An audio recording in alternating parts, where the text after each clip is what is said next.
So we've talked about the weakest, the strongest, the worst, and the best Pokemon in all of Brilliant Diamond and Shining Pearl.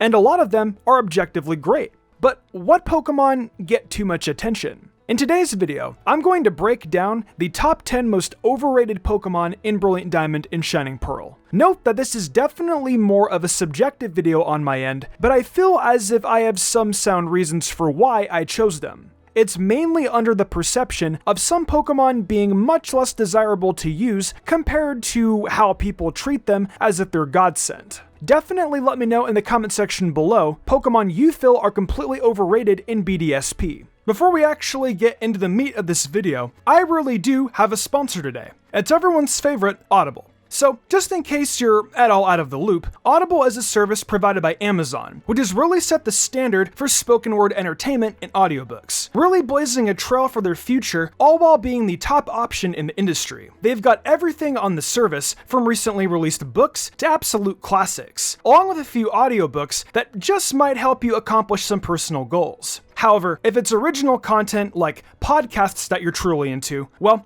Audible has you covered there. There are thousands upon thousands of titles available to enjoy, so you're definitely bound to find a ton of stuff to indulge in. Audible has that all-new Plus catalog too, featuring their tremendous Words Plus Music series, which I'd highly recommend looking into. Now, I know all of us are just knee-deep in holiday cheer right now, as December continues to chug along to that all-important last week of the month where tons of gifts are given and good times are had. If you've already done all your shopping and have gotten everyone close to you their gifts, why not treat yourself with an amazing offer from Audible that gives you 60% off your first 3 months? It's an amazing deal, guys. So, after hearing all this, truly you must understand that now is the time to try Audible Plus and open up yourself to a world of audiobooks. Go over to audible.com/MysticUmbreon or text Mystic Umbreon to 500-500 and get yourself access to your first 3 months of Audible at only $5.95 a month. This is a limited time offer, so get on it.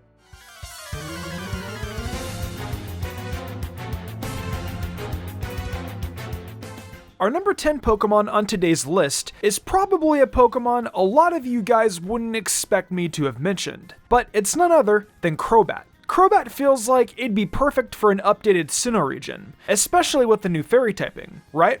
Well, Crobat definitely falls flat in a few key areas as your team's flying type, starting with the fact that you can get the best flying type in the game on your very first route. Starly is available to the player pretty immediately in these games, leaving Crobat already off to a bad start. Crobat has a rather lackluster level up move pool and is mostly required to learn TMs to even stand a chance. The best options you'll learn are Air Slash at level 62 and Cross Poison when you evolve. Otherwise, you'll need to use a TM such as Fly in order to teach it a strong flying attack sooner. Most teams will be at Lucian by level 62, meaning you're basically done actually using Crobat by the time it learns Air Slash. Staraptor gets Brave Bird at 49, right in time for your Victory Road and Elite Four run, while also learning strong coverage such as Close Combat by evolution. There are also stronger poison types such as Roserade and Drapion that just outclass Crobat in terms of in-game matchups. With all that said, Crobat can rest itself at number 10 on today's list.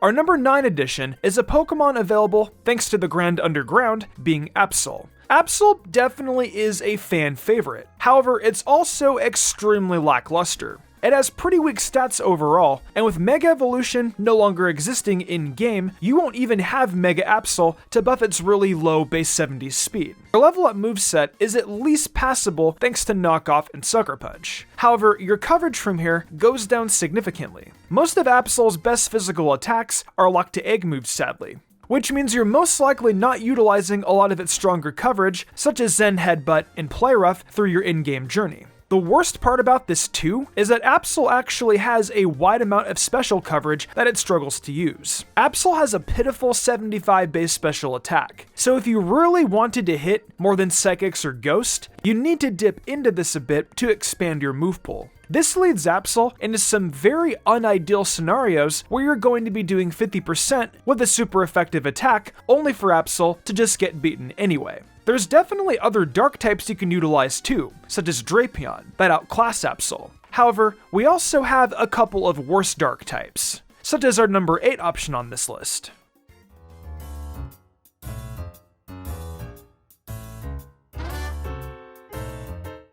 As previously hinted at, we do in fact have another dark type that is really bad in this gen. Our number 8 Pokemon is none other than Haunch Crow. Haunch Crow is another popular flying type in this region as an alternative for the cliché Staraptor route. However, there's a reason everyone uses Staraptor. Haunch Crow, for one, similar to Absol, has the issue of having only one useful stat with pretty lackluster coverage. At the very least though, in Haunch Crow's case, we have the ability to at least learn more than just dark-type attacks for viable physical moves. But these attacks are sadly fairly weak. Haunch Crow, similarly to Absol, is pretty reliant on egg moves to actually be useful, as this is where all of Haunch Crow's flying moves such as Brave Bird and Drill Peck are restricted to. At the very least though, the TM move pool is a little bit better. However, it sadly doesn't make up for the fact you're now stuck with a few more weaknesses to types such as Rock, Ice, and Electric that Absol didn't have to worry about, especially in the case of Ice and Electric being two battles Haunch Crow and Absol would both be party members for. This definitely ends up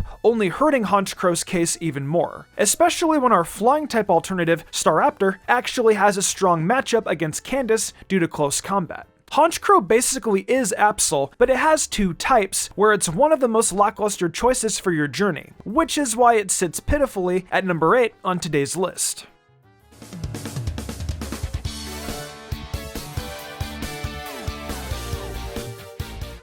Number 7, we'll be taking a brief intermission from our Dark-type showcase to introduce a pretty controversially overrated Pokemon. However, number 7 belongs to none other than Lucario. I can already hear you guys hammering away at your keyboards saying Lucario is a good option. But allow me to explain. By the time you even obtain a Riolu, you're already at the 6th gym, and you also need to not only hatch the egg, but evolve it through friendship. It's a very convenient Pokemon to train up when its only useful battles will be against Byron and Candace. By this point in the game, you should have not only had an opportunity for Infernape if you chose it, or even if you didn't, you should have a Machoke or Machamp by now as well. Both of these are indefinitely more worthwhile, as you'll have been able to also utilize this very important typing for battles such as Rourke, or for early on, Team Galactic battles. Lucario is also probably the least useful fighting type for the Elite Four among this group, as Machamp at least isn't weak to Bertha's team. Meanwhile, Infernape should be able to clean through Aaron's team if nothing else. Overall, Lucario, while a fan favorite and one of mine, it's just really outclassed in this region due to the lack of a strong fairy opponent and how late you actually obtain it. With this in mind, Lucario can reside at number 7 on our list today.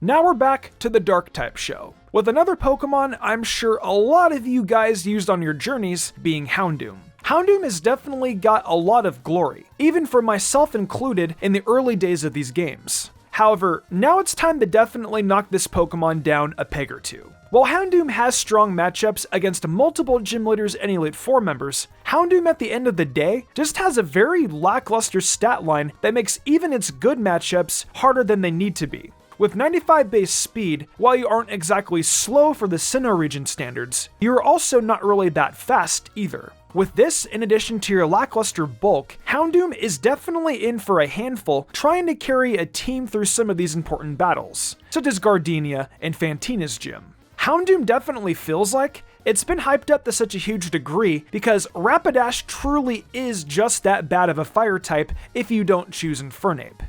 However, in the end, it's only slightly better than Rapidash anyway. Your viable special move pool is pretty much Dark or Fire, with the exception of Solar Beam and Sludge Bomb if you feel like teaching those TMs to Houndoom. Despite Fire and Dark hitting really well against a lot of opponents, it still is a bit unfortunate in comparison to Infernape, which has a much more splashable stab combination in Fire and Fighting overall. The only real hype this deserves, in my opinion, is the fact it's a fire type that won't lose to Lucian. But even then, Infernape should be able to handle most of Lucian's team due to how frail it is, and how you'll outpace most of it by this point in the game. With that said, while Houndoom is a valuable option in these games, it's definitely gotten a lot more hype than it's actually worth in the Sinnoh region.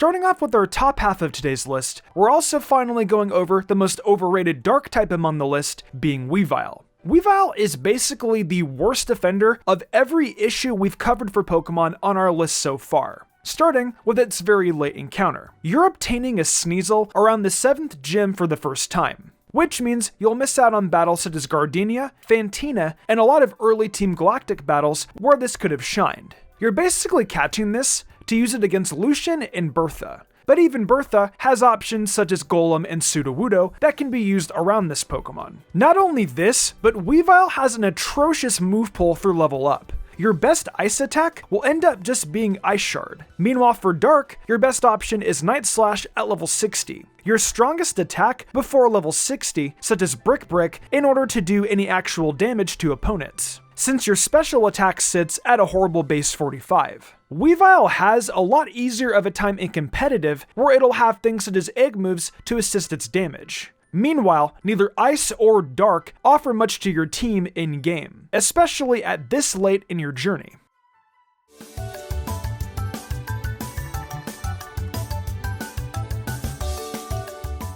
Our fourth option is probably the only really early encounter we have on the list today, but it's none other than Luxray. Luxray is definitely a fan favorite for early route encounters, as well as electric types in the Sinnoh region. Luxray sadly has a few issues though, with the first one being its coverage. Luxray has some strong options for attacks. However, these are all either egg moves, unless you count Facade, which is only really consistently useful if you have Guts. Sadly though, this ability is your hidden ability, meaning you're basically using electric and dark attacks for your journey. Electric also doesn't really have a lot of strong matchups in Sinnoh, with the only exception being against Crasher Wake's team if you have Intimidate. Even against neutral types, such as Rourke, you're still fighting Pokemon that destroy Luxray, or at this point in your journey, Shinx, due to Rourke's Geodude and Onix. Even Fantina, where it'll have super effective coverage thanks to Bite, you just won't do enough damage due to its low base power. Not only this, but Luxray's pitiful base 70 speed won't really allow it to even attack first, meaning you're stuck taking damage while you struggle to beat these teams.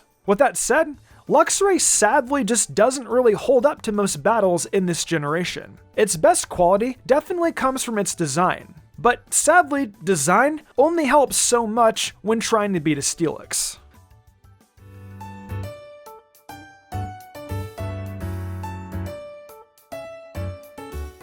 Our third place finisher today is none other than Togekiss. I'll be honest, this one definitely hits a bit close to home, but I do think it's extremely overrated even with my personal bias here. There's an infinitely better option in-game in the form of Clefable, yet people fail to use it. The flying typing you'd gain from Togekiss actually hurts you in a good amount of late game battles, and the only one it'd truly help against being Gardenia. You wouldn't even have a Togepi, let alone a Togekiss, to battle. Not only this, but Togekiss also is a pain to evolve. Not only do you have to train up a Togepi egg from level 1, but you also need to evolve through happiness. Then, you need to find a shiny stone on Iron Island, which by this point in the game, you're basically obtaining a fairy for Cynthia's Garchomp and nothing more. Despite Cleffa still being a happiness evolution, at the very least, it starts at a reasonable level for its encounter location. Clefable also has stronger coverage overall, and no weakness to Candace's or Volkner's teams definitely helps give it a stronger edge here. While you can definitely compare the struggle for obtaining Togekiss and Clefable,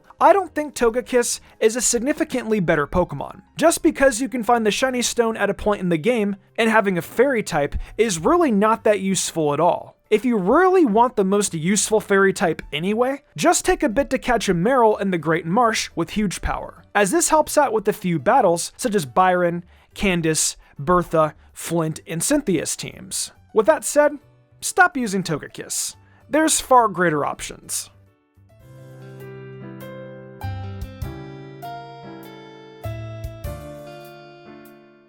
In the penultimate spot is yet another fan favorite, being Floatzel. Floatzel gets a lot of hype due to being a very offensive water type that, unlike Magikarp, doesn't need to be a passive party member until evolution. However, Floatzel is far from worth utilizing in these games. There are so many better water types, regardless of what you're eyeing. If you want a bulky water type, there's Empoleon or Gastrodon. If you want something that's a bit more offensive, just catch Magikarp. With the experience share affecting all 6 Pokemon, having a Pokemon such as Magikarp is no longer a detriment. And with Gyarados learning Waterfall at level 21 now, there is zero reason not to go this route. Floatzel's only edge over any of these Pokemon is its high speed, but Gyarados also has ways to remedy this thanks to Dragon Dance at level 36. Floatzel also lacks a strong move pull, unlike any of these previously mentioned water types. While it has a better move pull than Pokemon such as Weevil, it's still fairly reliant on rather low damage attacks until level 41 when you learn Waterfall. Floatzel definitely has a fine stat spread overall, however, this stat spread sadly isn't very useful for water types when they should be used as switch-ins to teams such as Flint or Bertha. Floatzel lacks one of the greatest aspects of water types in these games because of this, which in tandem with how strong the competition for a good water type is in these games, places Floatzel at our number 2 spot on today's list.